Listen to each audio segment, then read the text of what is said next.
cara terbaik untuk kita berkontribusi untuk Indonesia adalah mencari tahu kita tuh dilahirkan untuk jadi apa passion kita, dan bergerak di situ setotal-totalnya.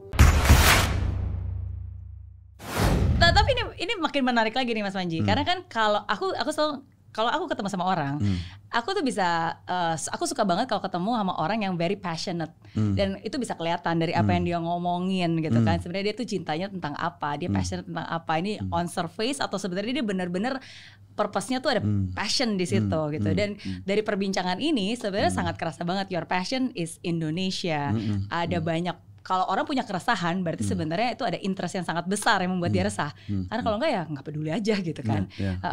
Tapi at the same time pasti ada sesuatu yang lebih besar lagi di New York yang membuat Mas Panji rela memboyong semua keluarganya ke sana dan tinggal di sana.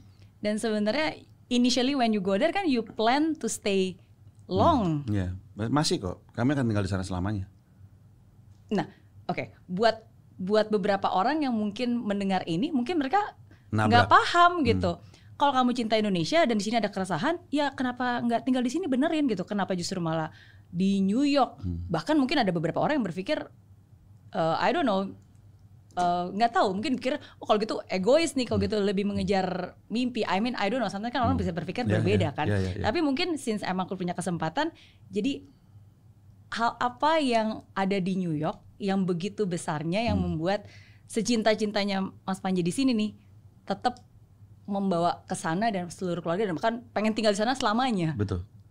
Jadi di luar dari call to action yang aku tawarkan di Festival Hidup Indonesia Maya, di monolog sampai akhir menutup mata, itu sebenarnya aku udah beberapa kali bilang cara terbaik untuk kita berkontribusi untuk Indonesia adalah mencari tahu kita tuh dilahirkan untuk jadi apa passion kita, dan bergerak di situ setotal-totalnya. Karena prestasi kita adalah prestasi bangsa kita. Aku pernah ngobrol sama George Saa, dia juara Olimpiade Matematika, juara dunia Olimpiade Matematika, anak Papua. Aku tanya sama dia, waktu lu lagi ngerjain tugas, lu ngerasa gak sih bahwa lu tuh ada beban bahwa lu tuh perwakilan Indonesia? Gak inget dia. Dia terlalu fokus menyelesaikan tugas yang ada di depan dia. Ketika ada Billy dari Beatboxer Community, kalau misalnya kita nonton Hitam Putih, kan ada mas-mas main piano sama mas-mas komat kami tuh. Itu beatboxer itu. Dia ikutan kejuaraan dunia beatbox. Terus aku tanya juga, waktu lu lagi lomba, lu tuh inget gak sih bahwa lu tuh membawa Indonesia? Gak ingat, gue lagi terlalu asik beatboxing gitu. Tapi kan ketika mereka juara dan mereka menang, yang bangga kan kita juga. Nah, jadi saat ini kalau semua orang ada yang nanya, gue nih bisa kontribusi apa untuk Indonesia? Gak usah ngawang-ngawang, kita mah berjuangnya bukan dengan angkat bambu runcing, gak angkat senjata. Lu tuh sebenarnya lahir untuk jadi apa sih? Passion lu tuh apa? Abis itu double down di situ. Karena ketika lu total di situ, masalah-masalah di sektor itu akan ketemu sama lu dan lu akan coba untuk selesaikan. Dan prestasi lu akan jadi prestasi Indonesia. Nah, aku udah dari lama bingung.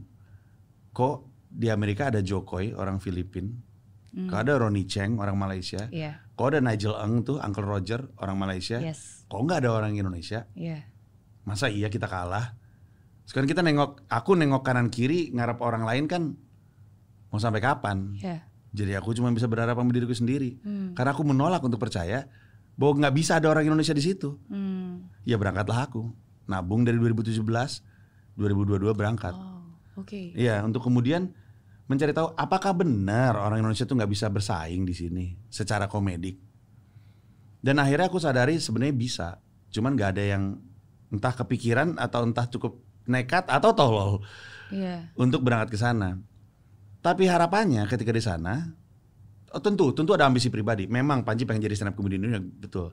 Tapi prestasinya Panji akan jadi prestasi Indonesia. Ketika Panji di situ, Panji pertama kali open mic itu orang Indonesia pertama yang open mic di New York.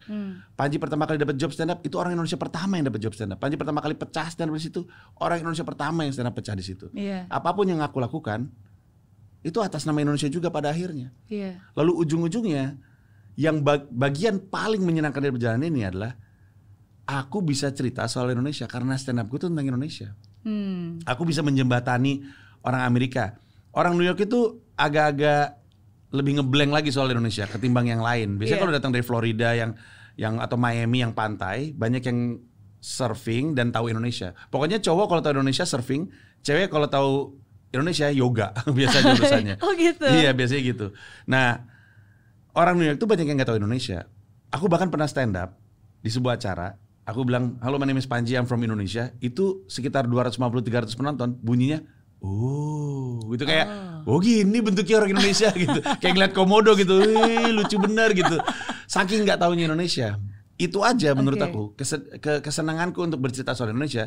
Aku rasa dampaknya ke Indonesia juga gitu. Aku tuh senang orang habis stand up ada yang nanya, where did you say you're from? I'm from Indonesia. Which part of Philippines is that? Oh man, it's another country. Ini bukan sama dengan provinsi di Filipina gitu. Betul. Enggak, itu negara tersendiri. Padahal kita di sini ya, orang Indonesia bohong deh. Pasti orang Indonesia ngerasa dia yang terbesar di Asia Tenggara kan. Orang Indonesia kan ngerasa kita lebih baik dari Filipina, lebih baik dari Malaysia, lebih baik dari Singapura. Kenyataannya nggak ada yang tahu kita. Iya. Malah sering salah dikira-kirain orang India. Betul. Ya kan? Betul. Pada akhirnya kan, aku kesana kan juga memperjuangkan sesuatu. Aku di sana kan memperjuangkan just to put us on the map di sana. Mereka nggak ada yang tahu. Mereka disuruh ini peta buta tunjuk Indonesia, nggak ada yang tahu gitu. Setiap kali aku stand up, itulah kali pertama mereka ketemu orang Indonesia. Tidakkah itu baik juga untuk Indonesia kan gitu? Ujung-ujungnya sebenarnya cita-citanya aku kalau ditanya dan sering ditanya sama stand up comedian, sebenarnya target lu apa sih? Pribadi di New York, target gue tuh cuma pengen bisa hidup jadi stand up comedian di New York. Itu aja susahnya setengah mati. Untuk bisa hidup dari stand up di New York susah. New York kan kota termahal di dunia. Pelawak adalah pekerjaan paling marginal. Jadi untuk pelawak bisa hidup di New York sebagai seorang pelawak itu kan pencapaian lah ya. Itu tuh targetku. Ini kita ngomongin hidup di New York yang begitu besar ya, bukan hidup di New York Manhattan yang sebagai turis ya. Karena kan banyak orang Indonesia juga yang tinggalnya di Queens, luar Manhattan dan itu pun juga masih mahal sebenarnya. Betul, masih mahal. Nah, pengennya bisa membuktikan bahwa lu bisa berkarir jadi stand up comedian sebagai orang Indonesia di New York itu satu. Tapi cita-cita pamungkasnya adalah aku udah mau 75, 78 tahun lagi nongkrong di taman Washington Square Park. Terus ada anak muda Indonesia datang nyamperin aku. Terus bilang, kakek Panji kan ya gitu. Oh iya betul, saya kayak kenal kamu. Ya aku stand up comedian juga. Oh iya aku ingat kamu bukannya bulan depan mau manggung di Madison Square Garden. Terus dia bilang, iya kakek aku kesini mau terima kasih karena kakek Panji kami semua jadi kesini dan bulan depan aku akan manggung di situ. Itu cita-citanya. Itu adalah cita-cita pamungkasnya.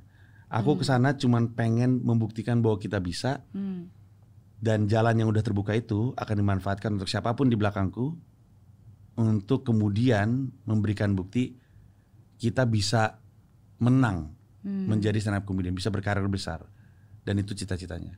Dan kalau kita pikir-pikir ke belakang, Indonesia juga kan yang senang. Iya, dan memang harus ada yang memulai, harus ada yang buka jalan kan. Iya, walaupun resikonya digigit ular, demam berdarah, tipes gitu-gitu, jadi nggak apa-apa.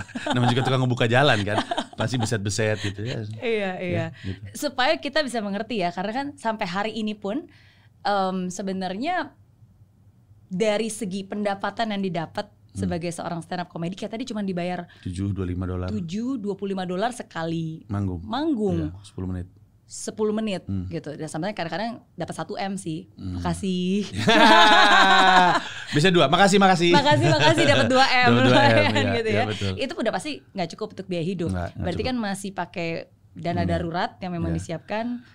Ya, aku sebenarnya punya sumber revenue lain kayak AdSense dan dari YouTube.